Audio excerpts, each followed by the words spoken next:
Hello guys, welcome back to my channel ePathshala. कैसे हो आप सब लोग? आई होप सो आप सब लोग अपने घरों में ही सेफ रहेंगे।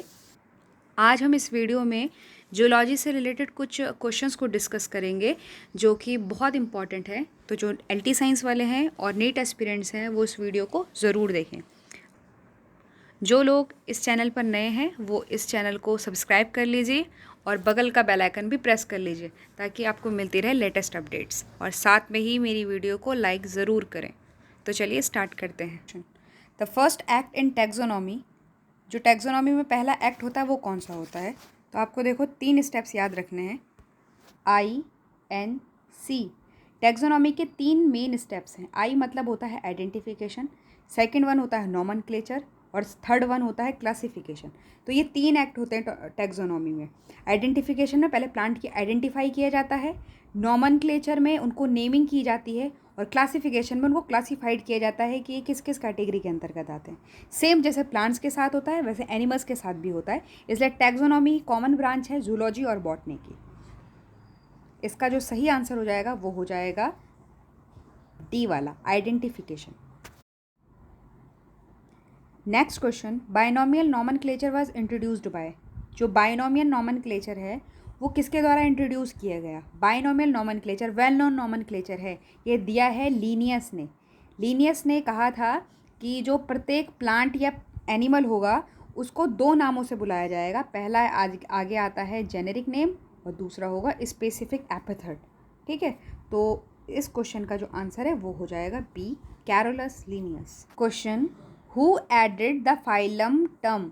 फाइलम टर्म को पहली बार एडिट किसने किया था या फाइलम टर्म बताया किसने था? तो ल्यूपोल्ड क्यूवियर नामक साइंटिस्ट ने फाइलम टर्म ईजाद किया था। और फाइलम क्या होता है? एक तरह की कैटेगरी होती है। Question, the third name in trinomial nomenclature. देखिए, बाइनोमियल नोमेनक्लेचर बहुत ही अच्छा जाना जाता है, ट्राइनोमियल नोमेनक्लेचर भी है, लेकिन इतना नोन नहीं है। ट्राइनोमियल नोमेनक्लेचर सिर्फ स्पेसिफाइड है ओनली जूलॉजी में। ये क्या कहता है? ट्राइनोमियल नोमेनक्लेचर कहता है कि किसी भी स्पीसीज़ का या किसी भी प्राणी के 3 नाम इजाद किए जाएंगे। ठीक है, तो जो पहला टर्म होगा वो तो आपको पता ही है, जेनेरिक होता है। दूसरा होता है स्पीसीज़ और तीसरा होता है सब स्पीसीज़, यानी कि उस स्पीसीज़ के भी अंतर्गत जो छोटी कैटेगरी आती है उसको सब स्पीसीज़ कहा जाता है। तो ट्राइनोमियल नोमेनक्लेचर में स्पीसीज़ जीनस के साथ साथ जो तीसरा वाला नाम है वो सब स्पीसीज़ का नाम है। तो इसका आंसर हो जाएगा सब स्पीसीज़, और ये ओनली स्पेसिफाइड है जूलॉजी में। बॉटनिस्ट लोग जो थे उन्होंने प्लांट को सब स्पीसीज़ में डिवाइड नहीं किया था। Which of these written correct, आपको बताना है इनमें से कौन सा सही लिखा है, साइंटिफिकली करेक्ट लिखा गया है। तो जो ICBN होता है, ICBN मतलब international council of biological nomenclature, यानी कि जो सभी प्राणियों के नामों को निर्धारित करता है, नाम देता है कि प्रत्येक प्राणियों के 2 नाम होंगे। एक पहला जो वर्ड होगा नाम का वो जीनस को रिप्रेजेंट करेगा और जो दूसरा वर्ड होता है वो स्पीसीज़ को रिप्रेजेंट करेगा। तो ये तो पहला रूल होता है। दूसरा ये बताता है कि जो जेनेरिक नेम होता है वो हमेशा कैपिटल लेटर से स्टार्ट होता है, जैसे यहाँ पर हो रहा है, और स्पीसीज़ का नेम हमेशा स्मॉल लेटर से स्टार्ट होगा, जैसे यहाँ नहीं हो रहा है। तो आपको यहाँ पर ये देख करके उनकी राइटिंग, स्पेलिंग वर्ड कैपिटल में है ये नहीं है, इसको देखते हुए आपको बताना है कि कौन सा सही नाम है जो कि बाइनोमियल नोमेनक्लेचर के रूल्स के अंतर्गत दिया गया है। तो देखिए, इसमें ऑप्शन बी सही हो जाएगा। जैसे ही मैंने बताया, आगे जेनेरिक नेम होता है जो कि हमेशा कैपिटल लेटर से स्टार्ट होता है, और पीछे स्पीसीज़ नेम होता है जो हमेशा स्मॉल लेटर से स्टार्ट होता है। तो मैंजीफेरा इंडिका यहाँ पर साइंटिफिकली करेक्ट लिखा गया है रूल्स के according. Who developed the key for identification of animals. Animals के आइडेंटिफिकेशन के लिए जो की है टर्म, वो किसने दिया था? ठीक है, अब जो की है वो एक्चुअली है क्या? ये एक तरह की ऐसी टर्मिनोलॉजी है जिससे कि एनिमल्स का आइडेंटिफिकेशन किया जाता है। यानी कि अगर आपको किसी खास एनिमल्स के बारे में जानना है तो की जैसे, यानी कि की जैसे कई सारे MCQs में कई सारे ऑप्शन होते हैं ना, वैसी कीज़ होती हैं। तो इस कीज़ में आप खास किसी स्पीसीज़ के बारे में जानना चाहते हो तो उसकी करेक्टरिस्टिक्स के अकॉर्डिंग करेक्टरिस्टिक्स लिखी होती है हर ऑप्शन में। तो अगर आपको चाहिए कि भाई कोई ऐसा एनिमल है जिसके कान 2 छोटे छोटे होते हैं, तो यहाँ पे करेक्टरिस्टिक्स लिखी होगी, तो आप इस की पर ऑप्ट कर सकते हो। दूसरा लिखा होता है कि अगर आपको छोटे कान में हेयर स्ट्रक्चर्स चाहिए, हेयर लाइन चाहिए, तो आप उस दूसरी की पे ऑप्ट कर सकते हो। तो इस तरीके की के अकॉर्डिंग हर एनिमल्स की कैरेक्टरिस्टिक को बांटा गया है। तो आइडेंटिफाई करने के लिए जो की टर्मिनोलॉजी है वो जो दी थी जॉन रे ने। ये one of the most important question है जो कि नीट में भी पूछा जाता है। Next question, the science of diversity of organisms.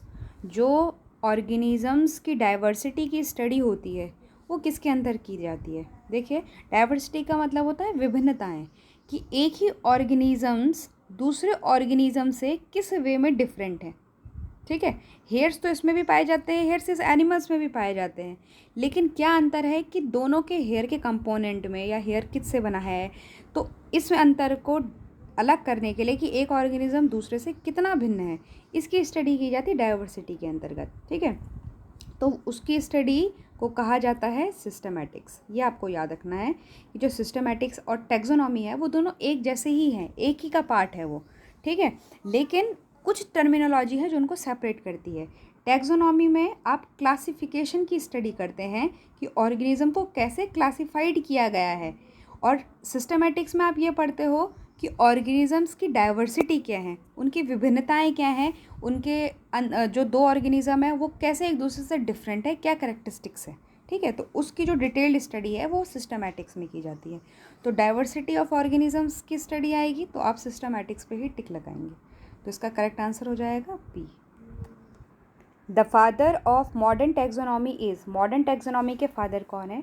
तो देखिए, टैक्सोनॉमी हो चाहे मॉडर्न टैक्सोनॉमी हो, फादर इकलौते हैं वो हैं लीनियस। तो Carolus Linnaeus is known as a father of modern taxonomy. तो जो मॉडर्न टैक्सोनॉमी के फादर हैं वो कैरोलस लीनियस हैं। The science of classification of organisms. जो ऑर्गेनिजम्स के क्लासिफिकेशन की साइंस होती है उसे क्या कहा जाता है? तो देखिए, पहले ऑर्गेनिजम्स को आइडेंटिफाई किया जाता है, फिर उनकी नेमिंग की जाती है और फिर उनको क्लासिफाइड किया जाता है डिफरेंट रैंक्स के अकॉर्डिंग। तो ये सारी की सारी जो प्रोसेस होती है, ये जितने भी प्रिंसिपल्स हैं क्लासिफिकेशन के, ये सब एक ही ब्रांच के अंतर्गत पढ़े जाते हैं जिसको कहा जाता है टैक्सोनॉमी। तो taxonomy is the science of classification of organism. तो आपका जो ऑप्शन हो जाएगा, देखिए डर्मी कट कर लीजिए क्योंकि डर्मी जैसा वर्ड जो है वो इंट्रोड्यूस नहीं हुआ है, तो टैक्सोनॉमी जो है वो इसका सही आंसर हो जाएगा। तो गलती से टैक्सोडर्मी हो गया है, ये टैक्सोनॉमी होगा इसका आंसर। तो टैक्सोनॉमी वो साइंस है जिसमें आप ऑर्गेनिजम्स के क्लासिफिकेशन के बारे में पढ़ते हैं। The last question, the book system A Natura deals with. जो सिस्टम ए नेचुरा है वो किसी की फेमस बुक है। किसकी फेमस बुक है? कैरोलस लीनियस की, जो कि फादर ऑफ टैक्सोनॉमी भी हैं। तो इन्होंने क्या किया होगा इस बुक में डिस्कशन? इन्होंने किया था क्लासिफिकेशन ऑफ एनिमल्स का। तो एनिमल्स का जो क्लासिफिकेशन है कि किस प्रकार से क्लासिफिकेशन होगा, कौन कौन से प्रिंसिपल प्रोसीजर्स क्या हैं, वो सारा का सारा डिस्कशन किस में है? सिस्टमा नेचुरा में है। तो सिस्टमा नेचुरा बुक किसने लिखी है? कैरोलस लीनियस ने लिखी है। और इसमें क्या डिस्कशन है? इसमें क्लासिफिकेशन का डिस्कशन है। आज हमने जूलॉजी से रिलेटेड कुछ इंपॉर्टेंट क्वेश्चंस का डिस्कशन यहाँ पर किया। आई होप सो आपको ये क्वेश्चंस पसंद आएंगे और आप इसकी अच्छे से तैयारी करेंगे। तो आज के लिए इतना ही। Thank you and have a nice day.